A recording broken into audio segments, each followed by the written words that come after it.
Hi యాస్ప్రన్స్, నేను మీ రామకృష్ణ. ఈరోజు మన డిస్కసింగ్ టాపిక్ వచ్చి ఫారెస్ట్ బీట్ ఆఫీసర్, అదేవిధంగా అసిస్టెంట్ బీట్ ఆఫీసర్ నోటిఫికేషన్ అనేది కొద్ది రోజుల్లో విడుదల అవుతుంది కదా.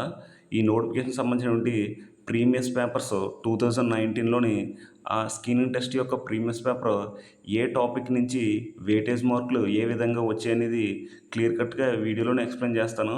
ఈ వీడియో క్లియర్ కట్గా మీరు చూసుకున్నట్లయితే కొద్ది రోజుల్లోనే మనకు నోటిఫికేషన్ విడుదల అవుతుంది కదా. ఆ నోటిఫికేషన్లోని ఏ టాపిక్స్ చదివితే మనకి ఎక్కువ మార్కులు వస్తాయనేది క్లియర్ కట్గా తెలుస్తుంది. ఒకసారి నేను మొత్తం క్లియర్గా ఎక్స్ప్లెయిన్ చేస్తాను. మీరు వీడియో స్కిప్ చేయకుండా చూసినట్లయితే మీకంటూ ఒక క్లారిటీ వస్తుంది. మనకు ముందుగా ఈ ఫారెస్ట్ బీట్ ఆఫీసర్, అదేవిధంగా అసిస్టెంట్ బీట్ ఆఫీసర్ యొక్క screening test weightage exam pattern చూసుకున్నట్లయితే పార్ట్ ఏ, పార్ట్ బి ఉంటుంది. పార్ట్ ఏలోని జనరల్ స్టడీస్, అదేవిధంగా మెంటల్ ఎబిలిటీ అనేది ఉండడం జరుగుతుంది. 75 క్వశ్చన్స్, 75 మార్క్స్కి. అదేవిధంగా పార్ట్ బిలోని జనరల్ సైన్స్, అదేవిధంగా జనరల్ మ్యాథమెటిక్స్ ఎస్ఎస్సి స్టాండర్డ్ లెవెల్లోని ఈ మ్యాథ్స్ అనేది ఉండడం జరుగుతుంది. 75 క్వశ్చన్స్, అదేవిధంగా 75 మార్క్స్. ఓవరాల్ ఎగ్జామ్ వచ్చి 150 మార్క్స్కి. అదేవిధంగా టూ 2.5 అవర్స్ ఎగ్జామ్ అనేది జరుగుతుంది. 2 గంటలన్నర ఎగ్జామ్ అనేది కండక్ట్ చేయడం జరుగుతుంది 150 మార్కులకి. ఇందులో నెగిటివ్ మార్కింగ్ కూడా ఉంటుంది. 1/3 నెగిటివ్ మార్కింగ్ అనేది ఉంటుంది. అయితే 3 క్వశ్చన్లు మనం రాంగ్ పెట్టినట్లయితే ఒక రైట్ క్వశ్చన్ అనేది మనకు పోతుంది. అయితే ఈ విధంగా ఫస్ట్ మన పార్ట్ ఏలోని జనరల్ స్టడీస్, అదేవిధంగా మెంటల్ ఎబిలిటీ గురించి ఒకసారి క్లియర్ కట్గా ఎక్స్ప్లెయిన్ చేసుకున్నట్లయితే మనకు ముందుగా పార్ట్ ఏలోని జనరల్ సైన్స్ అనమాట. జనరల్ సైన్స్ నుంచి మనకి ఒకసారి జనరల్ సైన్స్ చూసుకున్నట్లయితే 20 క్వశ్చన్స్ అనేవి రావడం జరిగింది. 2019 స్క్రీనింగ్ టెస్ట్ యొక్క ప్రీవియస్ పేపర్ చూసుకున్నట్లయితే జనరల్ స్టడీస్ నుంచి 20 మార్క్స్ అనేవి రావడం జరిగింది. అదేవిధంగా నెక్స్ట్ ఇండియన్ పాలిటీ అనమాట. ఇండియన్ పాలిటీ నుంచి 4 క్వశ్చన్స్ రావడం జరిగింది. అదేవిధంగా ఇండియన్ హిస్టరీ అనమాట. ఇండియన్ హిస్టరీ నుంచి 6 క్వశ్చన్స్ రావడం జరిగింది. ఇండియన్ జోగ్రఫీ నుంచి 7 క్వశ్చన్స్ రావడం జరిగింది. అదేవిధంగా ఇండియన్ ఎకానమీ అనమాట. ఇండియన్ ఎకానమీ నుంచి 8 క్వశ్చన్స్ రావడం జరిగింది. అదేవిధంగా సుస్థిర అభివృద్ధి మరియు పర్యావరణ పరిరక్షణ అనమాట నుంచి 8 క్వశ్చన్లు రావడం జరిగింది. ఎన్విరాన్మెంటల్ సైన్స్ నుంచి ఆల్మోస్ట్ 8 క్వశ్చన్స్ వరకు రావడం జరిగింది 2019లోనే స్క్రీనింగ్ టెస్ట్ యొక్క ప్రీవియస్ వెయిటేజ్ మార్కులు చూసుకున్నట్లయితే. అదేవిధంగా విపత్తు నిర్వహణ అనమాట. డిజాస్టర్ మేనేజ్మెంట్ నుంచి 2 క్వశ్చన్స్ రావడం జరిగింది. అండ్ నెక్స్ట్ చూసుకున్నట్లయితే మనకి మెంటల్ ఎబిలిటీ అనమాట. మెంటల్ ఎబిలిటీ రీజనింగ్ నుంచి ఇక్కడ 5 క్వశ్చన్స్ ఇవ్వడం జరిగింది. కానీ మనకి 5 కన్నా ఎక్కువ కూడా రావడానికి అవకాశం ఉంది. ఇప్పుడు ప్రజెంట్ సిలబస్ ప్రకారం మెంటల్ ఎబిలిటీ రీజనింగ్ నుంచి 5 కంటే ఎక్కువ క్వశ్చన్స్ కూడా రావడానికి అవకాశం ఉంది. మనం మెంటల్ ఎబిలిటీ అనేది మేజర్ టాపిక్ కింద తీసుకుండి మనం ప్రిపేర్ అవ్వాలి ఈ పార్ట్ ఏకి వచ్చి. అదేవిధంగా కరెంట్ అఫైర్స్ చూసుకున్నట్లయితే AP current affairs, Indian current affairs 10 questions అనేవి రావడం జరిగింది. మనం కరెంట్ అఫైర్స్ కూడా బాగా ప్రిపేర్ అవ్వాల్సిన అవసరం ఉంది. అదేవిధంగా ఆంధ్రప్రదేశ్ జియోగ్రఫీ నుంచి 5 క్వశ్చన్స్ రావడం జరిగింది. ఓవరాల్ వచ్చి 75 ప్రశ్నలు వచ్చాయి 75 మార్క్స్కి. ఇది పార్ట్ యొక్క పూర్తి మార్కుల యొక్క వెయిటేజ్. ఇప్పుడు మనం పార్ట్ బి ఏ విధంగా క్వశ్చన్స్ వచ్చాయనేది ఒకసారి ఎక్స్ప్లెయిన్ చేద్దాం. అయితే ఇప్పుడు ఒకసారి మనం పార్ట్ బి అనేది క్లియర్గా చూసుకున్నట్లయితే పార్ట్ బిలోని జనరల్ సైన్స్, అదేవిధంగా జనరల్ మ్యాథ్స్ అనేది ఎస్ఎస్సి లెవెల్ అనమాట. 10th క్లాస్ లెవెల్లోనే క్వశ్చన్స్ అనేవి అడగడం జరుగుతుందని చెప్పి నోటిఫికేషన్లోనే మెన్షన్ చేయడం జరుగుతుంది. కాబట్టి మనం ముందుగా చూసుకున్నట్లయితే శక్తి వనరులు అనమాట. ఎనర్జీ నుంచి 8 క్వశ్చన్స్ రావడం జరిగింది. 2019 స్క్రీనింగ్ టెస్ట్లోనే ప్రీవియస్ ఇయర్లోనే 20 వెయిటేజ్ మార్కుల ప్రకారం చెప్తున్నాం. ప్రజెంట్ ఇప్పుడు కూడా ఈ విధంగా ఇవ్వాలని చెప్పి రూల్ అయితే లేదు. సో ఈ టాపిక్స్ అనేవి మనం ఒకసారి అవగాహన చెప్పామంటే ఈ టాపిక్స్ ఎక్కువ క్వశ్చన్స్ వస్తాయని చెప్పి మనకు ఒక అవగాహన కోసం నేను మాత్రమే చెప్తున్నాను.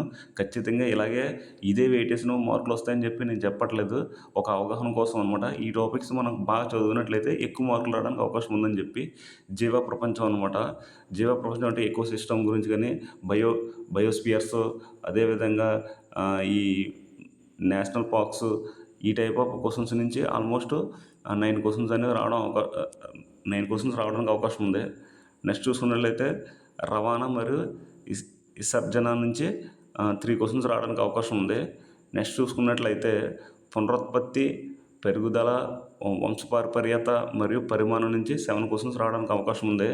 అదేవిధంగా నెక్స్ట్ చూసుకున్నట్లయితే సహజ వనరులు అనమాట. సహజ వనరుల నుంచి కూడా 2 క్వెషన్స్ రావడానికి అవకాశం ఉంది. అయితే నెక్స్ట్ చూసుకున్నట్లయితే మనకి కార్బన్ కాంపౌండ్స్ అనమాట. అంటే కెమిస్ట్రీ అనమాట. కార్బన్ కాంపౌండ్స్ నుంచి 1 క్వెషన్ రావడానికి అవకాశం ఉంది. జనరల్ సైన్స్ అంటే ఆల్మోస్ట్ కెమిస్ట్రీ రిలేటెడ్ క్వెషన్స్ కూడా అడగడానికి అవకాశం ఉంది. అదేవిధంగా నెక్స్ట్ చూసుకున్నట్లయితే పర్యావరణం మరియు పర్యావరణంపై సమస్యలు అనమాట. ఎన్విరాన్మెంట్ పైనటువంటి ఇష్యూస్, అదేవిధంగా సెమిట్లు, ఈ ఈ టైప్ ఆఫ్ క్వెషన్స్ అనేవి 9 క్వెషన్స్ రావడానికి అవకాశం ఉంది. చాలా ఇంపార్టెంట్ మనకి ఎన్విరాన్మెంట్కి సంబంధించినటువంటి ఇష్యూస్ కానీ, లేకపోతే ఈ దీని మీదటువంటి ఎన్విరాన్మెంట్కి సంబంధించినటువంటి ప్రపంచం ఏ విధంగా ఎదుర్కొంటుంది, ఓజోన్ పైన కానీ, లేకపోతే వాతావరణం గురించి కానీ, లేకపోతే భూమి ఏటెక్కడం కానీ, ఈ టైప్ ఆఫ్ క్వెషన్స్ అనేవి అడగడానికి అవకాశం ఉంది 9 క్వెషన్స్ వరకునే. అదేవిధంగా నెక్స్ట్ జనరల్ మ్యాథ్స్ చూసుకున్నట్లయితే జనరల్ మ్యాథ్స్ నుంచి కూడా ఉంటుంది కదా. Part B general science and general maths కదా. అయితే జనరల్ మ్యాథ్స్ అనేది ఎస్ఎస్సి లెవెల్లో అడగడం జరుగుతుంది అనమాట. జనరల్ మ్యాథ్స్ అనేది ఎస్ఎస్సి లెవెల్లో అడగడం జరుగుతుంది. అయితే జనరల్ మ్యాథ్స్లోనే మనకు మేజర్గా త్రీ టాపిక్స్ అయితే ఇవ్వడం జరిగింది.